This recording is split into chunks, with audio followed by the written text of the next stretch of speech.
সবাইকে শুভ দুপুর প্রিয় মানুষগুলো। এই দেখুন একেবারে গরম গরম ধোয়া ওরা ভাত। আজকে হচ্ছে গরম গরম ধোয়া ওরা ভাত হবে। একেবারে দুপুরে গরম ভাত খাওয়ার ভাগ্য হয় না আসলেই, তো আজকে হয়ে গেল। সাথে আছে এই দেখুন বেগুন আর বরবটি দিয়ে একটা ভাজি, কারণ আজকে হচ্ছে প্রিয় মানুষগুলো সবাইকে শুভ সংযম, তাই সংযমের খাবার। এই যে একটা ভাজি, সাথে আছে এই দেখুন মজার খাবার।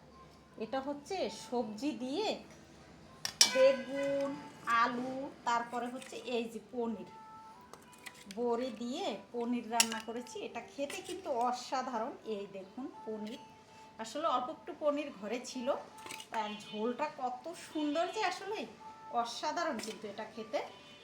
তো এটা অবশ্যই খাবেন, এটা খেতে অসাধারণ। এখানে আছে এই দেখুন শুকনা মরিচ বাগারে একেবারে হাতে ভাঙা মুগের ডাল, দেশ থেকে নিয়ে আসছে, আমি হাতে ভাঙলাম, সেটাই রান্না। মানে খেতে অসাধারণ, একেবারেই আজকে দুপুরটা জমে যাবে। আর নিরামিষ দিনে আসলে এরকম খাবার দরকার হয়। সাথে আছে এই যে স্যালাড, আর হচ্ছে লেবু আছে, লেবুটা আমি কাটতে সময় পাইনি, তাই দেখাতে পারছি না আপনাদের আসলে। তো প্রিয় মানুষগুলো এভাবে এই সুন্দর সুন্দর খাবার খাবেন এবং প্রতিভা কিচেন ফলো করবেন, লাইক কমেন্ট শেয়ার করে আমার পাশে থাকবেন। সবাইকে শুভ দুপুর, সবাইকে শুভ সঙ্গম।